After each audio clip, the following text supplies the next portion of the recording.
నమస్తే, welcome to our channel. ఈరోజు మనతో ఉన్నారు లోక్ సత్తా వ్యవస్థాపకులు జయప్రకాష్ నారాయణ్ గారు. వారితో స్పెషల్ చిట్ చాట్. నమస్తే సార్. నమస్కారం. Welcome to our channel sir. My pleasure. Sir, చూస్తే కానీ ఏపీ రాజకీయాలు అయితే ఎండలతో పాటు పోటీ పడి వేడెక్కుతున్న పరిస్థితి కనిపిస్తుంది. అంటే పరిణామాలు కూడా అలాగే కనిపిస్తున్నాయి. సార్, చూస్తే ఏమనిపిస్తుంది ఏపీ రాజకీయాలను చూస్తే? అంటే దేశమంతా కూడా ఇవాళ రాజకీయం అంటే జీవనమరణ పోరాటం అయిపోయింది. అభ్యర్థులు కానీ పార్టీలు కానీ అధికారం లేని జీవితాన్ని ఊహించలేని పరిస్థితి వచ్చేసింది. ఎందుకు ఏమిటి పక్కన పెట్టిన ఒక ఉన్మాదం, ఈ పదవులు లేకపోతే అధికారం లేకపోతే నా బతుకేమిటి అని చెప్పిన విచిత్ర వాతావరణం ఉండేసరికి రాజకీయం అనేది సమాజంలో 10 మంది అవసరాలు తీర్చడం కోసం కొంతమంది బాధ్యత తీసుకోవటం, ప్రజల పన్నుల డబ్బుని సద్వినియోగం చేయటం, ప్రజల ఉమ్మడి ప్రయోజనాల కోసం చెప్పిన విధానాలని చట్టాలు రూపొందించడం అనేది పక్కన పెట్టేసి ఇది నా వ్యక్తిగతమైన అధికారము, నా అహంకారం అన్న పరిస్థితి వచ్చేసరికి మీరు అన్నట్టుగా ఈ వేడి వాతావరణం దేశమంతా వచ్చింది. జాతీయ స్థాయిలో నాయకుల ప్రవర్తన కానీ లేకపోతే వివిధ రాష్ట్రాల్లో కానీ ఇదే రీతిలో ఉంది. ఆంధ్రప్రదేశ్లో ప్రత్యేకమైన సమస్య ఏమిటంటే రాష్ట్ర విభజన నేపథ్యంలో 5 ఏళ్ల క్రితం రాష్ట్ర విభజన జరిగినా కూడా ఇంకా ఆ విభజన వల్ల ఇచ్చినటువంటి కష్టాలు ఇంకా తీరల. మీకు ఆర్థికంగా హైదరాబాద్ నగరం కోల్పోవడం చేత నష్టం, ఆ తర్వాత మాట ఇచ్చి చట్టబద్ధంగాను ప్రధానమంత్రి హామీ ద్వారాను మాట ఇచ్చి మాటని నెరవేర్చుకోకపోవటం చేత మనకి జరిగిన నష్టాన్ని పూడ్చుకోవడానికి జాతీయ స్థాయి నుంచి రావాల్సినటువంటి సాయం రాకపోవటం మరో పక్కన. ఈ రెండు వల్ల అదనంగా వచ్చిన సమస్య ఏమిటంటే ఒక భయం, భవిష్యత్తు ఏమవుతుంది, ఈ రాష్ట్రం కనుక సరైన రీతిలో నడపకపోయినట్టయితే, పెట్టుబడులు పెంచే వాతావరణం లేకపోతే, రాష్ట్ర ప్రభుత్వానికి విశ్వసనీయత లేకపోతే, మరి ప్రతిదాన్ని కూడా ప్రతిరోజు రాజకీయమయం చేస్తే ప్రతి ఊళ్ళో ముఠాలు, అల్లకల్లోలాలు, తన్నుకోటాలు, చివరి కొన్ని సందర్భాల్లో చంపుకోటాలు వస్తే ఏమవుతుందనో భయము, ఆందోళన. ఈ నేపథ్యంలో ఈ వేడి మరింత ఆంధ్రప్రదేశ్లో ఎక్కువ ఉంటుంది. కానీ రాజకీయానికి ఉన్న వేడిని తగ్గించాలి, దాని ప్రాధాన్యం తగ్గించాలి. నా దృష్టిలో పదవులు లేకపోతే ప్రాణం పోతుందన్న వాతావరణం నుంచి పదవులు ఒక ముళ్ళ కిరీటంలాగా భావించాలి. ఇది మన నెత్తి మీద అదనంగా భారం పెట్టినట్టు. నిజంగా విజ్ఞుడికి పదవి అనేది ఎప్పుడూ కూడా ముళ్ళ కిరీటం. మీ సమయాన్ని మీ ఇష్టం వచ్చినట్టు వాడుకోవడానికి వీలు లేకుండా, మీ కుటుంబాన్ని చూసుకోకుండా, మీ జీవితంలో ఆనందాన్ని వెతుక్కోకుండా, మీకు నచ్చిన పని చేసుకోకుండా మీరు అన్నీ పక్కన పెట్టేసి మంది కోసం పనిచేయడం రాజకీయం. మనం అట్లా అనుకోవట్లా. రాజకీయం సొంతం కోసం, ఈ అధికారాన్ని నా ప్రతిష్ట కోసం, నా గౌరవం కోసం, నా అహంకారం కోసం, నేను డబ్బు పెంచుకోవడం కోసం, నా కుటుంబం కోసం అనే పరిస్థితి వచ్చింది. దాని నుంచి బయటపడేదాకా ఈ సమస్య తప్పదు. సార్, చెప్తూ ఉన్న మాట ఏంటంటే రాజకీయ నాయకులు పదవి ఉంటేనే మేము ప్రజలకు సేవ చేయగలుగుతాము. పదవులుంటే వీళ్ళంతా బాగా సేవ చేస్తే నిజంగా 70 ఏళ్ళ నుంచి పదవులు చూస్తున్నాగా. ఈ దేశంలో పంచాయతీ పదవి నుంచి పార్లమెంట్ పదవి దాకా భారతదేశంలో అన్నంత పోటీ ప్రపంచంలో మరెక్కడ లేదు. నేను మీకు ఘంటపథంగా చెప్పగలను, దానికి బోల్డన్ని దృష్టాంతాలు రుజులతో నేను చెప్పగలను అన్నమాట. ప్రపంచంలో మరెక్కడా కూడా పదవుల కోసం ఇంత ఆరాటము, ఇంత పోటీ, ఇంత ఖర్చు, ఇంత హైరాణ ప్రపంచంలో ఎక్కడ లేవు. మరి వీళ్ళంత పదవుల్లో ఉన్నారుగా, ఏం ఉద్ధరించారు? భారతదేశం ఈవేళ ప్రపంచంలో 49 పెద్ద దేశాలను తీసుకున్నట్టయితే, అంటే $200 బిలియన్ కంటే ఎక్కువ జాతీయ సంపద ఉన్న దేశాలను తీసుకున్నట్టయితే, ప్రతి రంగంలో, ప్రతి అంశంలో అట్టడుగు 5 స్థానాల్లో ఉన్నది. మన సరసన ఉన్న దేశాలు పాకిస్తాన్, బంగ్లాదేశ్, నైజీరియా.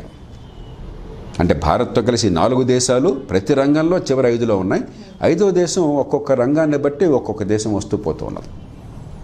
మరి మనం నిజంగా పదవులుంటే అద్భుతాలు చేసే అవకాశమే ఉంది. వీళ్ళు అందుకోసమే పదవులు చేపట్టి ఈ అద్భుతాలు చేసినట్టే దేశం ఎందుకంత దగ్గదారింది?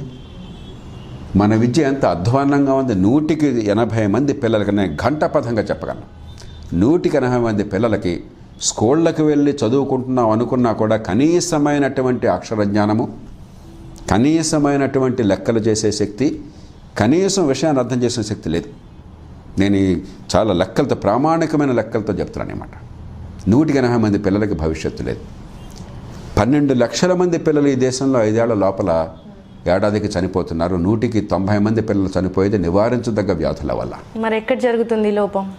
కాబట్టి పదవులు లేకపోతే సేవ చేయలేకపోతున్నాం. కాబట్టి ప్రజలకు సేవ చేయాలన్న బలమైనటువంటి కోరిక నా గుండెని తొలిచేస్తోంది కాబట్టి నేను పదవుల కోసం ఆరాటపడుతున్నా అన్న వాదన అబద్ధము. అది గుర్తించాలి. ఖచ్చితంగా సార్. మరి అభివృద్ధి జరగాలంటే, మీరు చెప్పినవన్నీ సక్రమంగా జరగాలంటే ఏం మార్పు జరగాలంటారు? ముందు అసలు రాజ్యం ఏం చేయాలో మనకు స్పష్టత ఉండాలి. మొట్టమొదటి రాజ్యం చేయవలసిన చట్టబద్ధ పాలన. అంటే ఒక నియంత్రిత రాజ్యానికి రాచరికానికి మధ్య తేడా ఏమిటి? రాచరికానికి ప్రజాస్వామ్యానికి తేడా ఏమిటి? ఒక రాచరికంలో రాజు ఏం తలుచుకుంటే అదే చట్టం. రాజుకి మీ ఇంట్లో ఆస్తిపాస్తుల మీద మోజు కలిగింది అనుకోండి, ఆయన సొంతం అది, మీదంటూ ఏం లేదు, మీ హక్కులు ఏం లేవు. ఈ మాట చెప్పడానికి కొంచెం బాధగా అనిపించినా కూడా రాజుకి ఎవరైనా అందమైన అమ్మాయి మీద కోరిక కలిగింది అనుకోండి, ఆ అమ్మాయికి సొంత స్వేచ్ఛ ఏం లేదు. రాజుకి వాడి తలకాయ తీయాలని కోరిక కలిగింది, వాడి తలకాయ తీసేయడమే సఫా. అది ఆనాటి పరిస్థితి. కానీ ప్రజాస్వామ్యంలో ఎంత ఉన్నత పదవిలో ఉన్నా కూడా అంతకంటే ఉన్నతంగా చట్టం ఉండాలి. చట్టానికి అత్యున్నతులు కూడా, ప్రధానమంత్రి ముఖ్యమంత్రి కూడా బద్ధులు కావాలి. 2, చట్టం అందరికీ సమానంగా వర్తించాలి. మీకు నాకు, మన కులం ఏమిటి, మతం ఏమిటి, ఆడమగా, పట్నమా, గ్రామమా, తెలంగాణ, ఆంధ్రనా, ఉత్తరప్రదేశ్, హిందీయా, తెలుగా తేడా లేకుండా అందరికీ సమానంగా వర్తించాలి. చట్టం అందరికీ సమానంగా రక్షణ కల్పించాలి. మన గుండె మీద చేసి చూద్దాం, మన దేశంలో అపరిస్తుందా? లేదు. బడుతున్నవాడిదే బర్రే. అందుకే ప్రజలు భయపడిపోతున్నారు. గోండాలు వస్తే రాజ్యం ఏమైపోతున్న భయం ఎందుకు వస్తుంది? గోండా చట్టాన్ని శాసిస్తున్నాడు. చట్టం గోండాన్ని శాసించటంలా.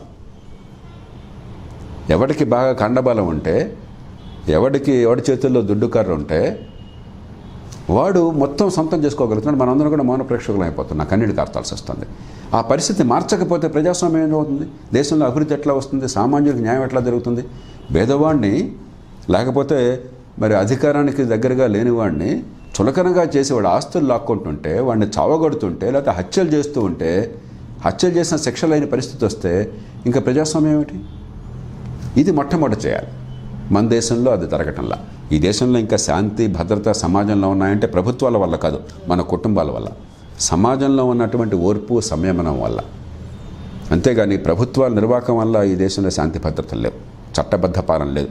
అందుకే ఇవాళ జైళ్లలో 180 మంది భారతదేశంలో జైళ్లలో మగ్గుతున్న వాళ్ళు 175 మంది వాళ్ళు నేరస్తులుగా నిర్ధారించిన వాళ్ళు కాదు. డబ్బు లేక, బెయిలు పెట్టడం కోసం డబ్బులు లేక, గతి లేక అండర్ ట్రయల్స్గా జైళ్లలో మగ్గుతున్న వాళ్ళు. శిక్షలు పడుతున్న వాళ్ళు ఈ దేశంలో నేరాలు చేసిన వాళ్ళు కాదు. చావగొట్టి పోలీస్ స్టేషన్లో వాడితో నేరం చేశానని చెప్పి నీకు వాడు ఆ బాధ తాళలేక వాడు ఒప్పేసుకుంటే వాడికి శిక్ష పడుతుంది. మిగతా వాళ్ళకి శిక్ష పట్టాల భారతదేశంలో. నేరం చేశాన్ని బలవంతంగా ఒప్పిస్తే తప్ప మిగిలిన వాళ్ళల్లో 100కి 10 మందికి కూడా శిక్షలు పట్టాలి భారతదేశంలో. ప్రపంచంలో నేరస్తులకి శిక్షలు, క్రిమినల్ కేసుల్లో శిక్షలు అతి తక్కువ పడుతున్న దేశం భారతదేశం. 10% కంటే తక్కువనే. కాబట్టి మొట్టమొదటి ప్రభుత్వం చేయాల్సిన చట్టబద్ధ పాలన. దానికోసం మనం పార్టీలు ఏదన్నా కానివ్వండి, కులాలు ఏదన్నా కానివ్వండి, మతాలు ఏదన్నా కానివ్వండి, ప్రాంతాలు ఏదన్నా కానివ్వండి, మనమందరం మన కులము, మన మతము, మన పార్టీ, మన ప్రాంతం అని చావకుండా మన బతుకులు గౌరవంగా ఉండాలంటే ప్రజాస్వామ్య పాలనలో చట్టబద్ధ పాలన. డబ్బుతో సంబంధం లేకుండా, కులంతో సంబంధం లేకుండా, అధికారంతో సంబంధం లేకుండా, ఆడమగ తేడా లేకుండా, పలుకుబడితో సంబంధం లేకుండా చట్టం సమానంగా వర్తించాలి. ఆ పరిస్థితులు లేవు. 2ది మౌలిక సదుపాయాలు కొంత ఈ మధ్యకాలంలో బాగుపడుతున్నాయి, కానీ ప్రపంచంతో పోలిస్తే దిగదురుపు. ఇప్పటికి కూడా రాత్రి మోడ్లో కరెంట్ ఉంటే మన అదృష్టం అనుకుంటున్నాం. ముఖ్యమంత్రికో ప్రధానమంత్రికో దండం పెట్టుకుంటున్నాం మనం.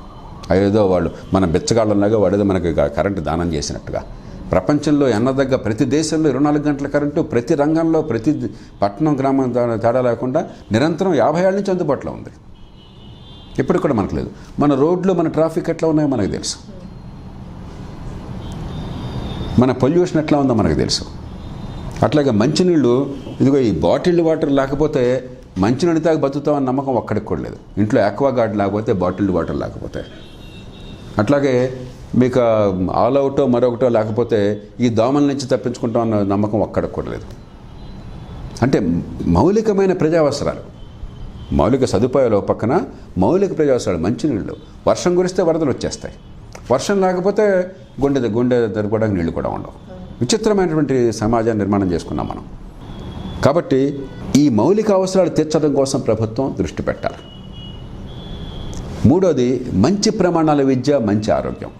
మనిషి ఉత్పాదక శక్తి పెరగాలి, జీవితంలో ఆనందాన్ని పొందాలి, ఏ కులంలో పుట్టినా కూడా అందరితో సమానంగా ఎదిగి పోటీ పడగలాలంటే మంచి విద్య, మంచి ఆరోగ్యం తప్ప ఇంకొకటి పరిష్కారం లేనే లేదు. మీరు తాయిలాలు ఎన్ని ఇచ్చినా, ఎంతమందికి ఎన్ని ఉచితాలు ఇచ్చినా కూడా బతుకులు బాగుపడేది వీటి వల్ల కాదు. తాత్కాలికంగా అవసరం ఉంటే కొంత సాయం చేద్దాం, కానీ మేము ఉద్యోగులకి జీతాలు ఇచ్చి ఓటేశారు కాబట్టి అందరికీ ఉచితాలు పంచిపెట్టి మిగతాదంతా చేతనంత దోచుకుని ఎన్నికల్లో ఖర్చు పెట్టాం కాబట్టి అది పరిపాలన అంటే అంతకంటే దుర్మార్గపు రాజకీయం ఇంకోట్లేదు. మనకి ఇవాళ జరుగుతుంది అది. మన బిడ్డల బతుకులు బాగుపడాలంటే మనకి విద్య, మనకు ఆరోగ్యం, మనకు ఎదిగే అవకాశాలు, మనకు నైపుణ్యం, మనకు ఉపాధి, మనకు ఆదాయము, చివరికి ఆదాయము సొంతంగా ఎవడో ఇచ్చింది కాదు, సొంతంగా నా కాళ్ళ మీద నేను నిలబడి నాకున్న శక్తితో, ఆత్మస్థైర్యంతో, ఆత్మగౌరవంతో నేను ఆదాయాన్ని పొందితే పేదరికం నుంచి బయటపడతాను, పౌరసత్వం వస్తుంది తప్ప ఎవడో చేయి చాచి అర్థిస్తే వాడో డబ్బులు ఇస్తే మన బతుకులు బాగుపడవు.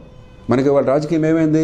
ఎన్నికల్లో ఓట్ల వేట కోసం అని చెప్పని ప్రజాధనాన్ని సొంత డబ్బుల్లాగా భావించి అత్తసొమ్ము నలుడు ఇష్టం వచ్చినట్టు దానం చేసి ఓట్లు పొందుతున్నాడు. లేకపోతే ప్రతిపక్షంలో ఉంటే నీకెందుకు అన్నీ చేసేస్తా అని చెప్పని డ్రామాలాడి అబద్ధాలు చెప్పి ప్రజల్ని మోసపుచ్చుతున్నారు. ఇంకా బతుకులు ఎట్లా బాగుపడతాయి? ఇవి జరగాలని చెప్పంటే ఇవాళ రాజకీయం కాదు కావాల్సింది. ఇవాళ రాజకీయంలో ఏం అవసరం మనందరికీ తెలుసు. ఇవాళ రాజకీయంలో మూడు ఆయుధాలు ఉన్నాయి. ఒకటి డబ్బు. ఆంధ్రప్రదేశ్లో ఈ ఎన్నికల్లో అధికార పక్షం, ప్రతిపక్షం ఎన్ని వేల కోట్లు మోహరిస్తోందో అసెంబ్లీ స్థాయిలో సామాన్య పార్టీల కార్యకర్తలు మీరు అడగండి. పత్రికల్లో ఒక మండలం స్థాయిలో ఉన్నటువంటి పాత్రికేయుడిని అడగండి, మీకు చెప్తారు. వాళ్ళు చెప్తే నాకు తెలుస్తుంది ఏం జరుగుతుందో. ఎన్నికల్లో పోటీ చేసే వాళ్ళని అడగండి, ఎన్నెన్ని కోట్లు ఖర్చు అవుతుందని చెప్పాను. ఓట్ల కొనుగోలు కోసం, ప్రచారం కోసం కాదు ఇది, ఓట్ల కొనుగోలు కోసం చెప్పని. ఓట్లని గంపగొత్తగా ఇట్లా కొని మీరు మంచి పరిపాలన ఎట్లా ఇస్తారు? ఈవేళ 30 కోట్లు దగ్గర వచ్చేస్తుంది చాలా నియోజకవర్గాల్లో అని చెప్తున్నారు ఖర్చు, ఒక అసెంబ్లీ నియోజకవర్గం కోసం అని చెప్పని. తమిళనాడులో అయితే 18 నియోజకవర్గాల్లో అసెంబ్లీ ఎన్నికలు జరుగుతున్నాయి, ఉప ఎన్నికలు. ఆ 18 నియోజకవర్గాల్లో ఫలితాలు రాష్ట్ర ప్రభుత్వం అనుగుణంగా శాసిస్తాయి కాబట్టి తమిళనాడులో 300 కోట్ల దాకా ఒక్కొక్క నియోజకవర్గంలో పెడుతోందని చెప్తున్నారు. ఒక నిరుపేద దేశంలో 100 కోట్ల రూపాయలు, 10 కోట్ల రూపాయలు నియోజకవర్గాన్ని ఖర్చు పెట్టే పరిస్థితి వస్తే ఇది ప్రజాస్వామ్యం అవుతుందా? ఇది అందరూ చేస్తున్నారు. ఆ తర్వాత రెండోది ఏంటి? ఇది చాలదు కాబట్టి తాయిలాలు, ఒకళ్ళని మించి ఒకళ్ళు. అంటే మీకు అసలు పరిమితి అనేది పూర్తిగా పోయి విద్యారోగ్యాన్ని పక్కన పెట్టి మౌలిక సదుపాయాలు నిర్లక్ష్యం చేసి చట్టబద్ధ పాలన లేకుండా చేసి ప్రజల్ని బెచ్చగాళ్ళుగా మార్చి ఫ్రీగా ఇచ్చేస్తాం స్థాయికి వచ్చేశారు. 3 ఇవి కూడా పనికిరావు కాబట్టి కులం, మతం, ప్రాంతం ఏదో రకంగా జనాన్ని మొక్కలు చేయాలి. ఆ పూనకం వస్తే నిరుపేద మనిషికి కూడా నా బతుకేంటి, నా పిల్లల బతుకేంటి ఆలోచన రాదు. నా కులం ఏంటి, ఆ కులం అనేటువంటి అహంకారం, ఆభిజాత్యం వచ్చేస్తుంది. లేకపోతే నా మతం ఏమిటి అయితే ఆభిజాత్యం, లేకపోతే భయం వచ్చేస్తాయి. లేకపోతే నా ప్రాంతం ఏంటి, ఈ రకంగా ప్రజల్ని వ్యవస్థలు చేయటం, వాళ్ళ ఆలోచనని చంపేసి వాళ్ళ బతుకులు, వాళ్ళ భవిష్యత్తు అంటే అర్థం కాకుండా చేసి ఏదో రకంగా వాళ్ళందరినీ ఓట్లుగా మార్చుకోవటం ఎట్లా అని చెప్పన్నది. ఈ 3 రాజకీయంలో ఇవాళ జాతీయ స్థాయి కానీ రాష్ట్రాలు కానీ జరుగుతుంది. ఇది కొందరు ఫ్యూడల్ ప్రభువుల అధికారం కోసం తప్ప ఈ ప్రజల జీవితం కోసం కానే కాదే. దీన్ని మార్చాలి అంటే ఎన్నికల తీరు, అసలు ఎన్నికల్లో తెలుగునాట నేను గుండె వైపు చెప్తున్నాను, చిత్తశుద్ధి, సామర్థ్యం, దేశభక్తి, ప్రజల భవిష్యత్తుని కాపాడే శక్తి ఉన్నవాళ్ళని మేము అభ్యర్థులుగా పెడతామని ఒక్క పార్టీ ప్రయత్నం చేస్తుందా? ఆ మాట చెప్పగలుగుతుందా? ఎన్ని డబ్బులున్నాయి, నీ కులానికి ఎన్ని ఓట్లున్నాయి, అక్కడ నీ కుటుంబం గతంలో రాజకీయంలో ఉందా, ఎవడు కొడుకువు నువ్వు, మళ్ళీ కూతురు పనికిరారు.